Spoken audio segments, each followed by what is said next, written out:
කලින් හිට ඔෆිස් එකේ හිටියා නම් මේ වෙලාවේ ඉන්නේ ෆ්‍රැන්සිස්ගේ හෝටලේ. මෙහෙත් තියෙනවා නම් ජොන්සන්ගේ හෝටලේ කියලා එකක්. හැබැයි යන කෙනෙක් තමයි නැත්තේ.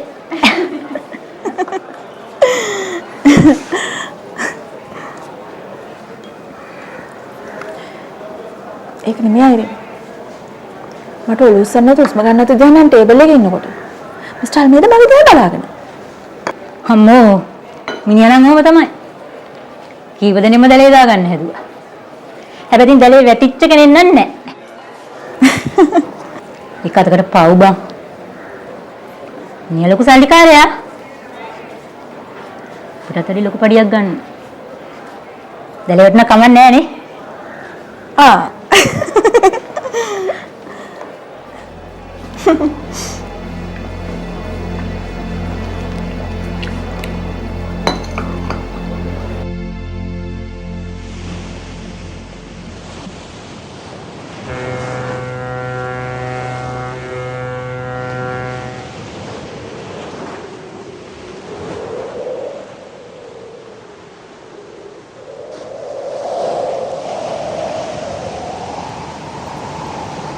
වරාය ආපහු අලුත් ඇඩියා කරනවා.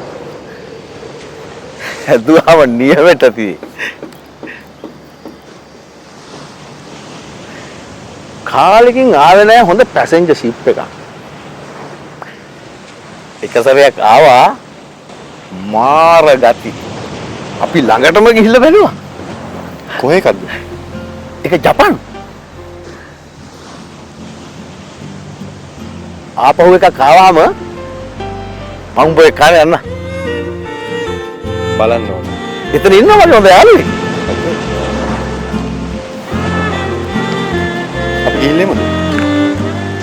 හා ගිහිල්ලෙමු.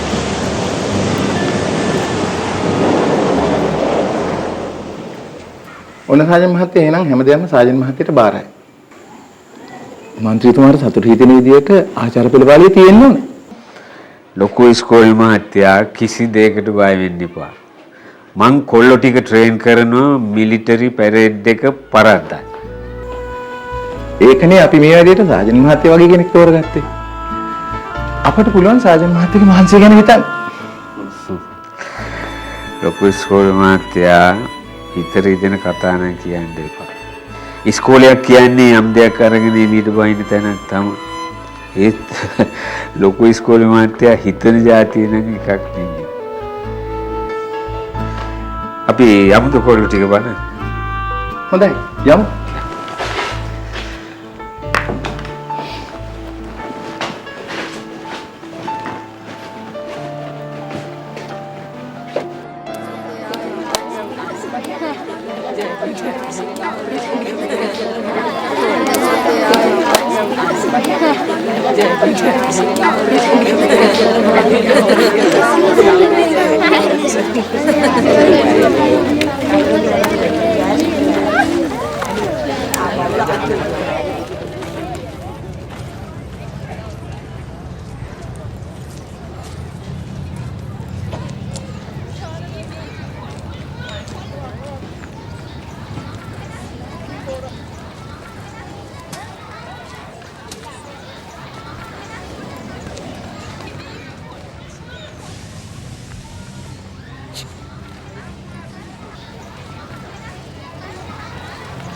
කණ්ඩායම සීරුවෙන් සිටින් ආචාර පෙළ පාළියට සූදානම් වෙන ළමයි ඔයිට වඩා ක්‍රියාශීලී වෙන්න ඕනේ. සීරුවෙන් සිටින හැටි දන්නේ නැද්ද? සීරුවෙන් සිටින් කකුල් දෙක මෙහෙම අත් දෙක මේ විදිහට පපුව ඉස්සරහට ඊට පස්සේ පහසුවෙන් සිටින් මෙහෙම right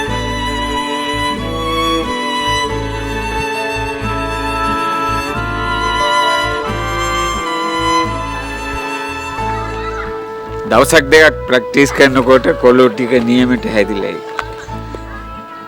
ඔන්න එහෙනම් ළමයි ටික සාජන් මහත්තයට බාරයි. හොඳයි. අපි එහෙනම් හෙට ඉඳලා වැඩේ පටන් ගමු. හොඳයි.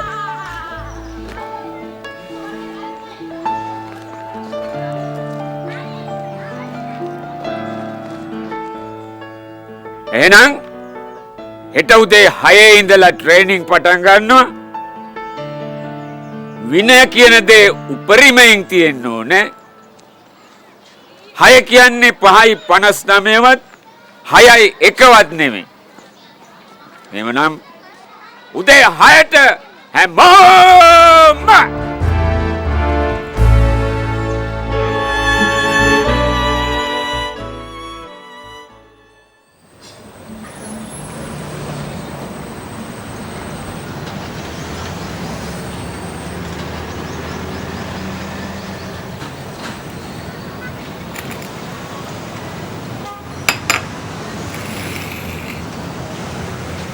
Tidak.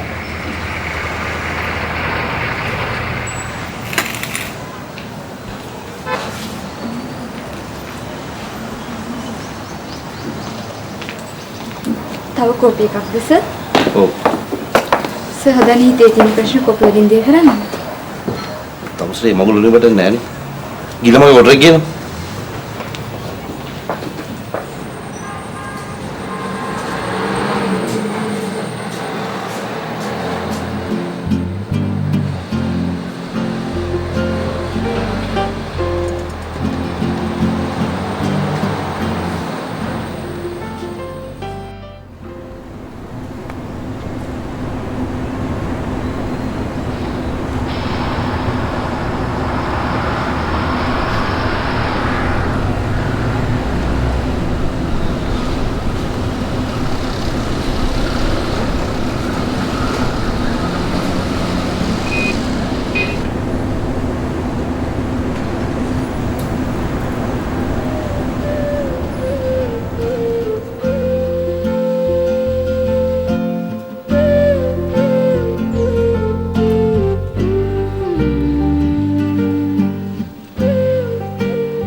මුදලාලි ගොරව කරව නීති පොළුව අතර කඩේ හොරු සංගයක් දෙන්නම දන්නේ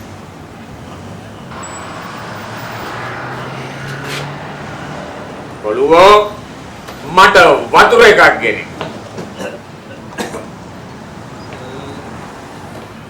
वो साजन में යන්තම් හැපි වෙගෙන ආව විතරයි.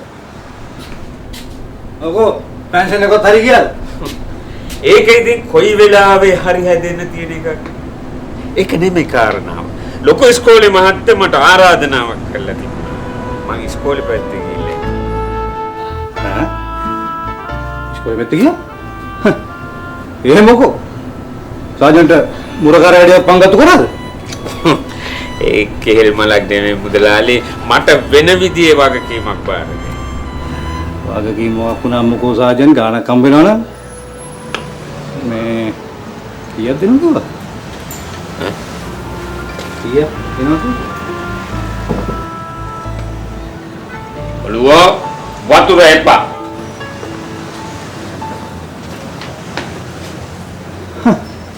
තෝරි පොත්ත ගහගන්න නියපොත්ත නැහැ. අඩේ දෙන කවුද? ඔළුව අතු ගාපා.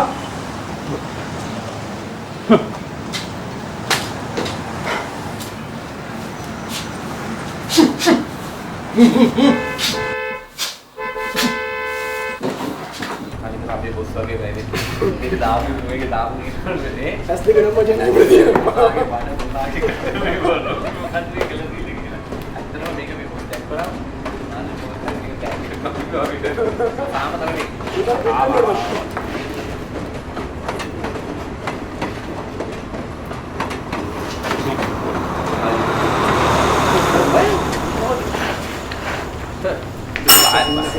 එහෙම අර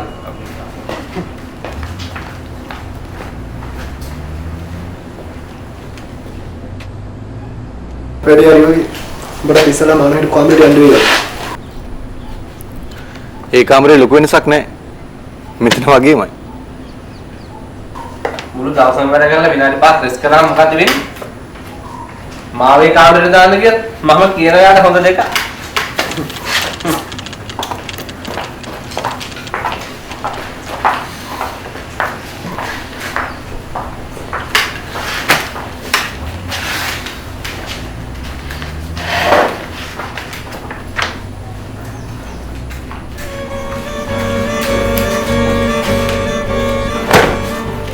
ලොකු සර් කිව්වා අද හවස් වෙනට කලින් ඉක්මනට මේ ෆයිල් එක චෙක් කරලා දෙන්න කියලා.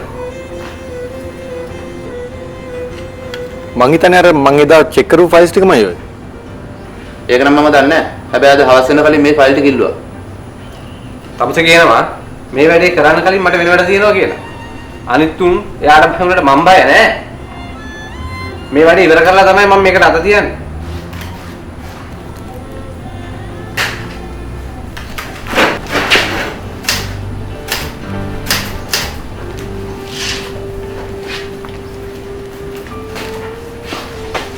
දැන් මොකද්ද මෙතන ප්‍රශ්නේ? සෑම්පල් මොකක්ද ප්‍රශ්නේ? නෑ සර් ප්‍රශ්නයක් නෑ. ප්‍රශ්නයක් නැත්තම් මේ ෆයිල් ටික අවශ්‍ය වෙන්න ඉස්සෙල්ලා චෙක් කරලා මට දැනුම් දෙන්න ඕන. හරිද? නෑ සර් මම දැන් පටන්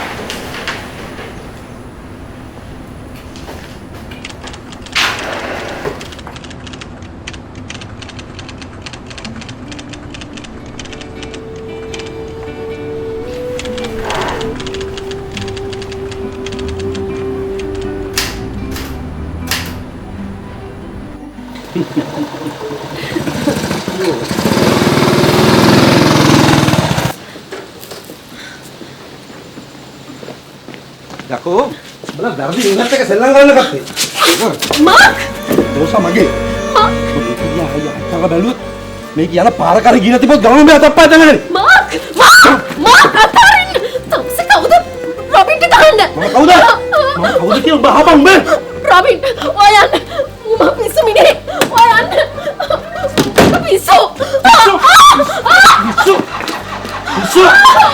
බලන්න. මහා පිස්සෙක් කරේ උඹ. උඹ ආදරේ. මට තයිති වෙන්න තියන්න දැන්.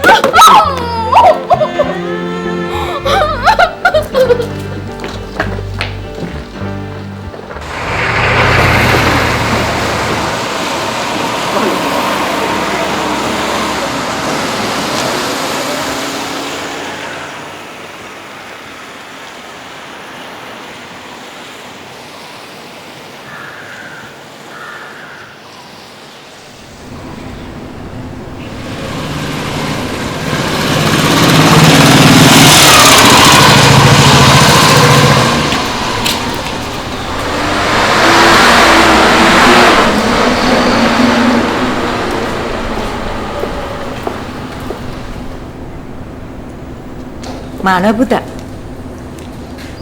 පුතා මං සුප් එකක් හැදුවා. සාජන් අකුලුත් මේ දවස්වල සෑහෙන මාංශ වෙනවනේ. මේ කඩ කෑම වල රහක් මිසක් ගුණයක් නැහැ. පුතාටත් හොඳයි. අනේ ආන්ටි මං සුප් වලට කැමති නෑනේ.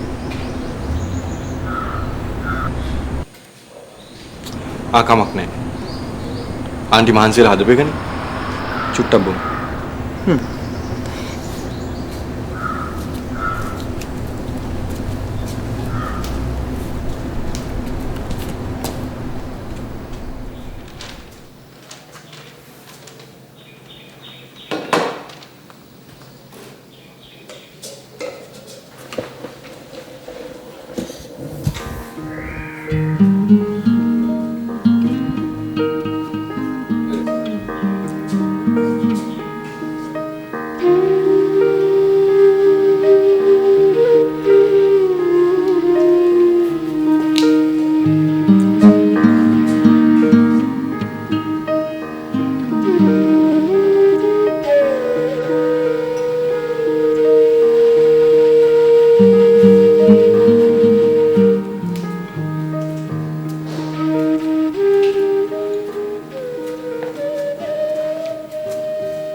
ඌ අපි ගැන හිතුවේ නැහැ පුතා.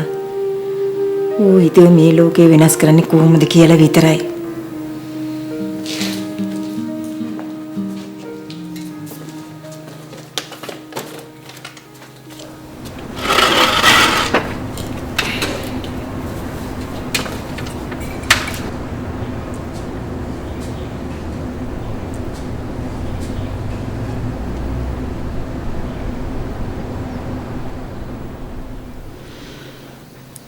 මං ඌට කීප වතාවම කිව්වා කසාද බැඳලා එක්තැන් වෙන්නේ කියලා. ඒ කීපු හැම අවස්ථාවකම ඌ මට කිව්වේ ඒ වගේ පටු ආත්මාර්ථකාමී අරමුණු වලට වඩා ශ්‍රේෂ්ඨ අරමුණක් තියෙනවයි කියලා. එක්කෝ අපිට නොතෙරෙන දෙයක් ඌට තේරිලා තියෙනවා. නැත්තම් මේ දේවල් ගැන ඌට අපිට තරම්වත් තේරිලා නැහැ.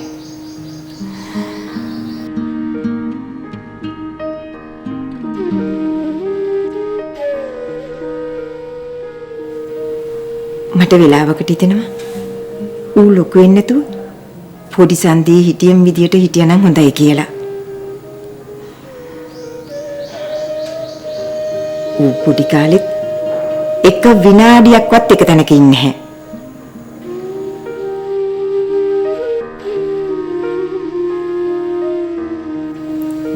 දවසක් කොල්ලා ජනේලෙන් රින් ගන්න ගිහිල්ලා ජනේල් කූරු ඇස්සේ ඔළුව හිර කරගත්තා. අපේ දා මම් බය වුණු තරම. පස්සේ සාජන් අංකල් ඇහිල්ලා ජනේල් කූර ගලවලා තමයි කොල්ලා වෙලියට ගත්තේ. අන්තිමට ඌ අපිට හොරෙන් පෝස්ටර් ගහන්න එළියට පැනගත්තෙත් ඔය කූරු ගලවපු ජනේලෙන්ම තමයි.